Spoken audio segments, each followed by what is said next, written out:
Teman-teman, di video ini saya ingin mereaksi video dari Awawan lagi, di mana dia melakukan atraksi-atraksi yang dimana kemarin sudah saya reaction, yaitu kemarin dia mendatangkan arwahnya Bung Karno. Itu sudah saya tantang tuh. Itu sudah saya tantang. Bagaimana kalau nanti kita melakukan pembuktian, kita bertemu, saya siap menemui Awawan asal dengan syarat mau melakukan pembuktian dengan kesaktian dia. Oke, itu yang kemarin. Semoga itu bisa diberi tanggapan. Ya, dan sekarang saya ingin mereaksi sesuatu yang jauh lebih gila lagi dari yang kemarin. Apa itu? Yaitu pemanggilan tongkat Nabi Musa. Ya, ini kehendak Wawan ini sudah setara dengan Tuhan ya. Bisa dengan seenak jidatnya mau minta apa saja langsung diwujudkan gitu. Minta ini, minta itu, minta begini, minta begitu bisa. Orang mati 3 hari didiamkan, dilihat fotonya, hidup kembali. Hebat, luar biasa memang. Kenapa saya tidak henti-hentinya membahas para dukun ini? Karena apa? Karena memang dari dulu tingkah mereka, perbuatan mereka, perlakuan mereka, serta pernyataan-pernyataan dari mereka ini mengobok-obok Al-Quran. Di mana pernyataan mereka ini seolah-olah mereka setara dengan Tuhan. Kalau dinyatakan setara dengan Nabi tidak mungkin. Karena Nabi pun melakukan mukjizatnya di waktu terdesak dan di waktu tertentu. Bukan dimanapun para nabi ini meminta mujizat langsung dikabulkan. No, konsepnya tidak seperti itu. Nabi Musa membelah lautan, bukan semata-mata Nabi Musa ke laut ini, ke laut itu, ke laut sana, ke laut sini, minta dibelah. Tidak. Karena di posisi terdesak Nabi Musa lalu meminta kepada Allah Subhanahu wa taala untuk diturunkan mujizat. Laut terbelah itu. Nah, dan sekarang kalau si dukun ini, semua para dukun ini bisa dengan seenak jidat mereka meminta kapanpun mereka mau, ya kan? Gimana kita tidak mau geram? Oke? Tidak perlu panjang lebar, nanti banyak makan durasi. Kita langsung reaction saja seperti apa videonya. Oke, ini dia videonya. Openingnya luar biasa ya.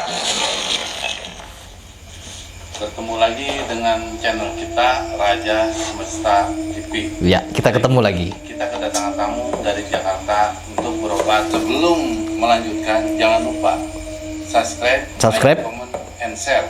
Like, comment, and share. Ya, ingat teman-teman, tuh diminta. Ya, itulah alasan saya kenapa di setiap video saya, kalau teman-teman menyimak video saya dari awal sampai sekarang, bukan saya sombong, tapi saya tidak pernah untuk meminta di subscribe, di like, di komen. Saya tidak pernah minta itu. Karena apa? Kalau video saya bermanfaat, ya silahkan di like atau di komentari jika ada yang salah. Kalau kalian merasa senang dengan apa yang saya lakukan, ya monggo di subscribe dan kita berteman. Ya layaknya kita bisa bertatap muka meskipun hanya melalui visual YouTube ini. Oke, keren. Lanjut. Supaya channel ini berkembang dengan pesat.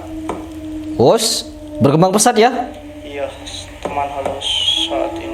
Saat ini Awawan coba menarik makhluk yang menjadi biang keladi. Biang keladi. Tersebut menjadi sakit. Ya. Oke, ditekan kepalanya. Iya. Oke, udah masuk dah. Tidak berselang lama pun makhluk tersebut masuk kepada mediator itu. Kayak mau nari jaipong ya, nari jaipong ya.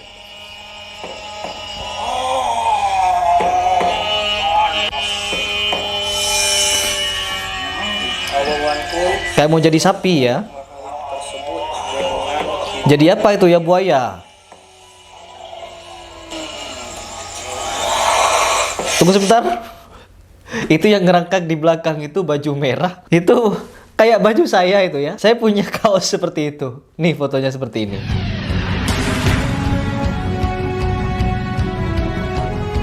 Kok bisa kebetulan?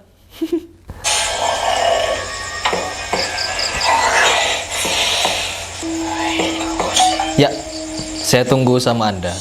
Oh, terganggu. Saya terganggu sama Anda.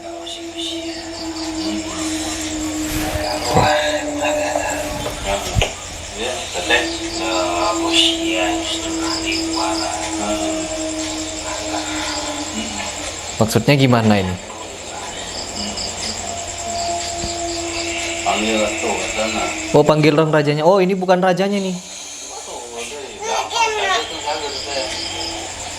Oh, jadi ini yang datang bukan rajanya. Ya. Bukan rajanya nih yang datang.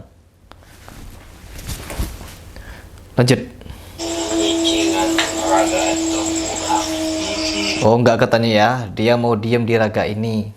Warna berarti. Panggil. Panggil. Are.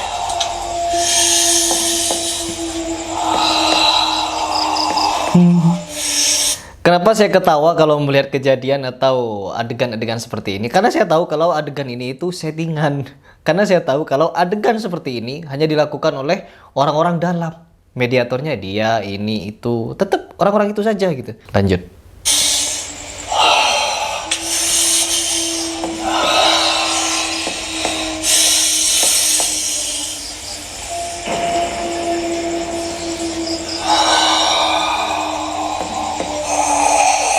Indonesia, Indonesia.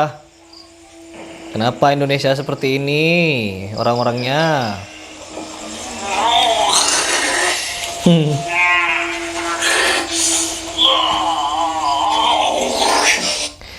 Ini keterlaluan nih. Kalau orang datang ke dukun-dukun ini keterlaluan, ya. Dia mengaku makrifat ini ya.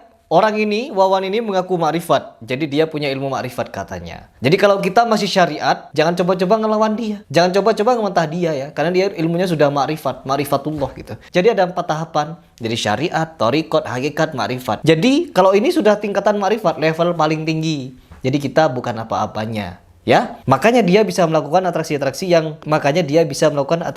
pembodohan seperti ini karena sudah makrifat. Kalau kita sebagai syariat yang masih tunduk kepada syariat Allah, kita bukan apa-apa bagi mereka. Jadi mereka akan ngomong kayak gitu nanti. Pasti. Karena apa? Seolah-olah mereka ini ilmunya sudah paling tinggi. Nanti kalau ditanya Al-Qur'an tidak tahu. Nanti kalau ditanya dalil tidak tahu. Kenapa? Mainnya mereka bukan dengan Al-Qur'an, dengan Al-Hadis. No. Mereka punya amalan tersendiri. Jadi kalau kita mau berdiskusi dengan para dukun-dukun tolol ini ya, kita tidak akan pernah bisa melawan mereka dengan Al-Quran dan Al-Hadis. Karena mereka tidak akan menggunakan Al-Quran dan Hadis. Mereka akan menggunakan kurofat-kurofat, kisah-kisah dongeng-dongeng. Ya, dongeng-dongeng. Dan mereka akan menyetarakan diri mereka dengan para nabi. Kalau perlu lebih dari nabi. Kenapa? Bisa meminta seenak jidatnya mereka untuk meminta kelebihan-kelebihan, kesaktian, dan lain sebagainya. Sedangkan para nabi tidak sakti. Mereka aja yang sakti. Lanjut. Wow, mau coba ilmu saya gak apa-apa.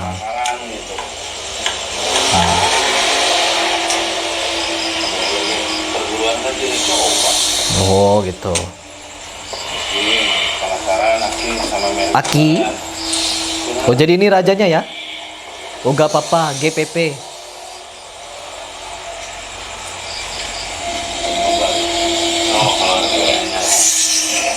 Sok keluarin ilmunya. Jin ya. Ini katanya jin ya. Jadi jin tuh punya ilmu. Mewadu ilmu dengan awawan. Lanjut.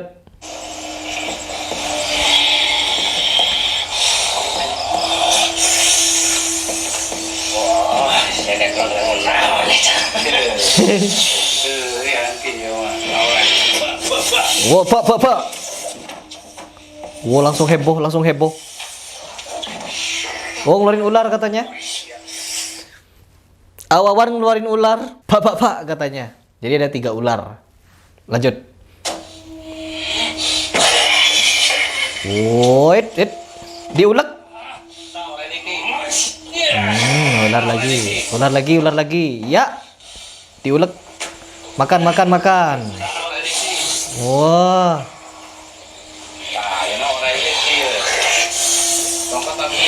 Oh, tongkat Nabi Musa. Wow, tongkat Nabi Musa. Kasih tepuk tangan.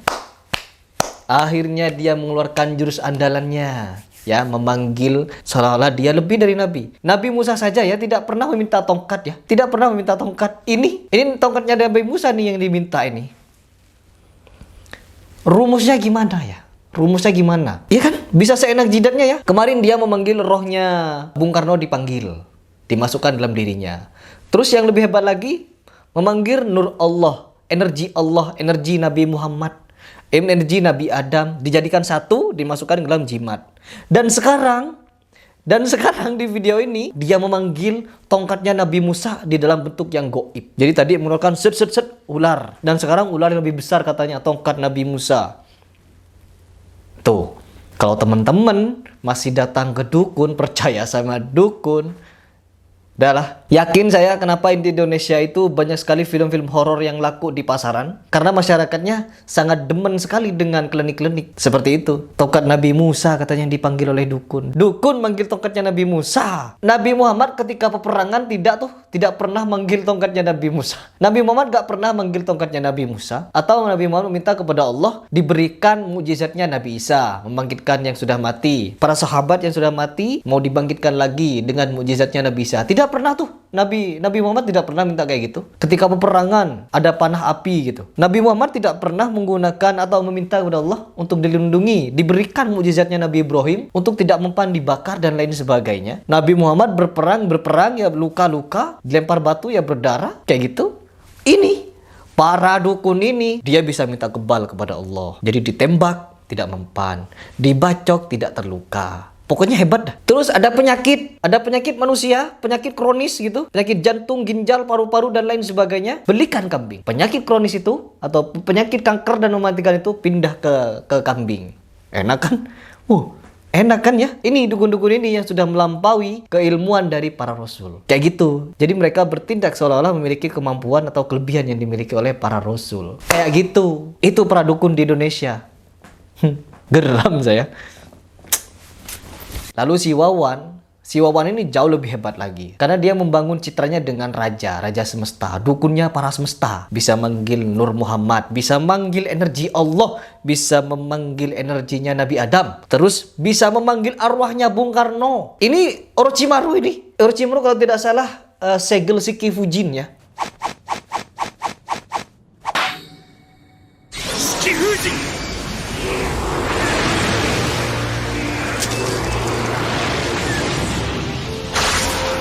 Shiki Fujin, di mana bisa memanggil arwah atau menghidupkan kembali para Hokage terdahulu dengan Edo Tensei-nya.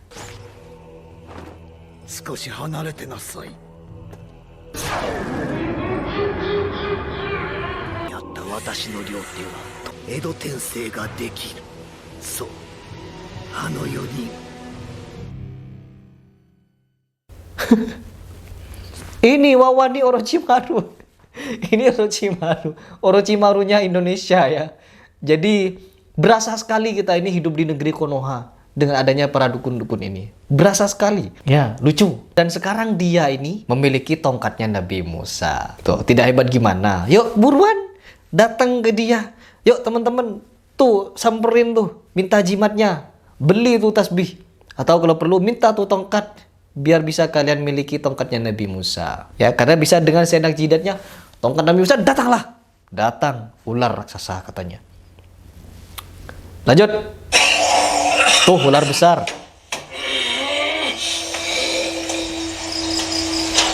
Wow, diapain itu? Diapain? Wow, diinjek. Ular besarnya diinjek. Wow, berguling-guling.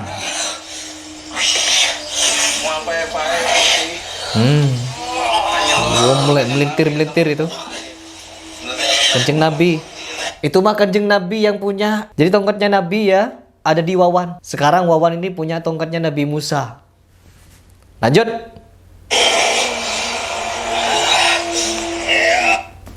Berasal dari mana dah tadi?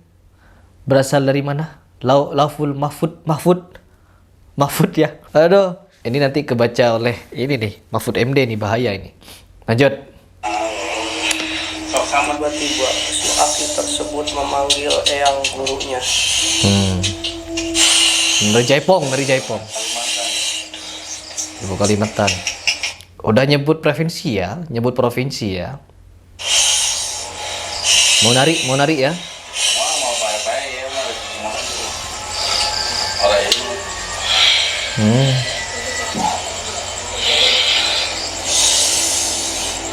Ya, lihat tangannya, dia mau keluarin segel.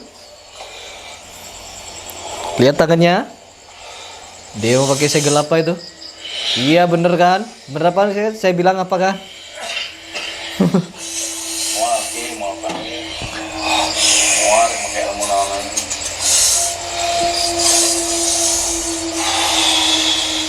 Aduh, parah ya. Kalau ada orang yang percaya, parah sekali ini ya. Oh, sembah sujud dia. Tongkat sajagat. Wow, ampun katanya, ampun. Aduh. Aktingnya gini. Oh. Oh, tongkat Nabi Musa sudah disuruh pulang. Jadi tadi dipanggil datang. Enak sekali ya. Mau percaya? Teman-teman mau percaya? Ya, tongkat Nabi Musa bisa seenak dia ya dipanggil. Datang tuh tongkat. Pulang. Ini kalau dukun ini memang luar biasa nih tindakannya. Luar biasa. Lanjut. Awawan pun mengeluarkan tongkat sajagat untuk melawan makhluk tersebut. Oh, dikasih narasi Awawan memanggil tongkat sajagat katanya. Lanjut. Makhluk tersebut pun meminta ampun Allah terdiam kepada Awawan. Oh, Iya. ampun saya merasa kalah. Gua tidak bisa mengalahkan Anda.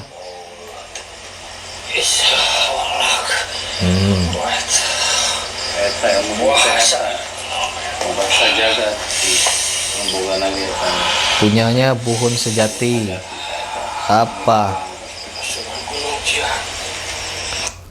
Kalau tidak salah Sunan Gunung Jati. Sunan Gunung Jati ya. Katanya tongkatnya Nabi Musa. Ampun katanya.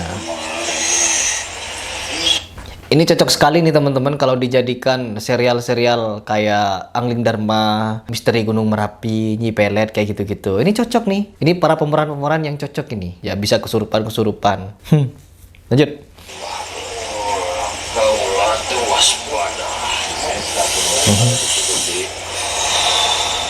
Wajar gitu. Budak saya. Ya Allah, ya Allah. Oh, jadi hanya melihat covernya saja ya, tidak melihat dalemannya. Oh, kalau dalemannya Wawan ini batinnya luar biasa, ma'rifatullah sudah ya. Jadi kita masih bukan apa-apanya. Jadi kalau Wawan ini sudah bisa dengan kehendaknya sendiri bisa melakukan apapun, kesaktian model apapun dia bisa. Coba kita tantang ya, mudah-mudahan diterima ya. Nanti saya mau kumpulkan, tapi saya tidak akan memberikan clue di sini ya. Semoga Wawan ini bisa mau untuk ditantang pembuktian. Jadi tantangan saya 3 tadi ya. Ada 3 hal yang ingin saya tantang dari Wawan ini. Yang pertama, bangkitkan orang mati. Ya. Atau orang yang sedang koma gitu, bangkitkan. Itu yang pertama. Kalau tidak sanggup, tasbih sakti. Kalau tidak sanggup lagi, panggil arwah. Ya, panggil arwah. Kehendaknya sudah seperti Tuhan ini. Jadi apapun, kapanpun, dimanapun, dia mau, dia bisa. Seperti itu kan? Namanya raja. Coba lanjut, kira-kira mau ngapain lagi ini? Ada anjing dekat tinggal. Budak kecil. Untuk mulai. Apa mau ngapain ini? Jantung diperpanjang dari masalah. Mohon berjaga. Oh, yang penting apa? Oh, meledak ke saya. Oke. Jadi anak kecil ya yang sakit ya? Mau dibersihkan dulu badannya. Wow, Awawan katanya sudah pernah ke alam penyempurnaan. Apa dah gimana tadi? Kesempurnaan apa gimana? Jadi Wawan ini sudah pernah ke alam lain. Kayak gitu. Lanjut. Belakang atau depan? Belakang. Belakang.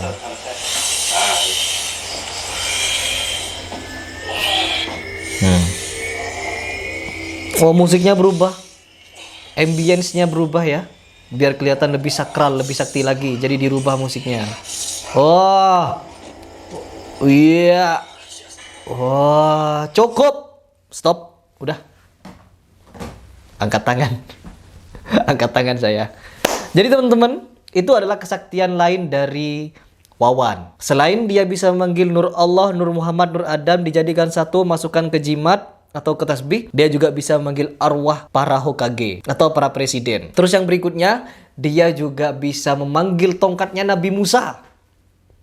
Kurang hebat gimana gitu. Apalagi kekurangannya? Gak ada kekurangannya. Hebat sekali ini ya Wawan ini ya. Terus apa lagi? Apa lagi ya? Oh, dia bisa Edo Tensei. Selain Edo Tensei, bisa Rinne Tensei no Jutsu. Jadi semua yang ada di anime Naruto, dia bisa. Ya, dia bisa. Tadi sudah ada tadi. Jadi apapun kehendak Wawan itu bisa. Apapun bisa dia. Jadi hebat. Oke, jadi kalau saya bahas dia atau mereaction dia, pasti bawaannya kesel. Pasti bawaannya kesel. Karena apa? Dia seolah-olah berkehendak seperti Tuhan. Kalau mau dianggap nabi, kalau nabi kan nggak seperti ini tingkahnya. Ini sudah hampir setara dengan Tuhan. Kehendaknya bisa apapun saja. Apalagi bisa menyatakan, bisa memperbaiki kiamat katanya. Sedangkan Nabi Muhammad pun tidak tahu kiamat kapan terjadi. Hanya menyampaikan kepada kita semua bahwa tanda-tanda kiamat ini. Tapi kalau Wawan, tahu dia kapan kiamat itu terjadi. Kenapa saya bisa katakan demikian? Karena dia yang bisa memperbaiki kiamat. Makanya kiamat gak jadi-jadi. Karena Wawan yang memperbaikinya. Kayak gitu. Jadi ditunda terus kiamat. Selama masih ada Wawan, kiamat tidak akan terjadi. Mungkin seperti itu. Tapi apakah dia mampu mengalahkan kematian? Ajal. Kita lihat. Kita lihat saja nanti. Oke, mungkin itu saja ya teman-teman. Saya sampai. Jadi kalau di sini pasti saya bawaannya tuh marah. Kalau reaction Wawan tuh pasti marah. Karena apa? Geram pasti. Karena pernyataannya itu loh. Pernyataan itu. Oke teman-teman, jika ada kata-kata yang tidak berkenan atau salah atau keliru, menyimpang atau tidak pantas yang keluar dari saya, itu murni dari kesalahan, kekeliruan dan kekhilafan saya. Tapi kalau ada yang benar, itu murni datangnya dari Allah Subhanahu wa taala. Saya Heri Pras mengucapkan salam.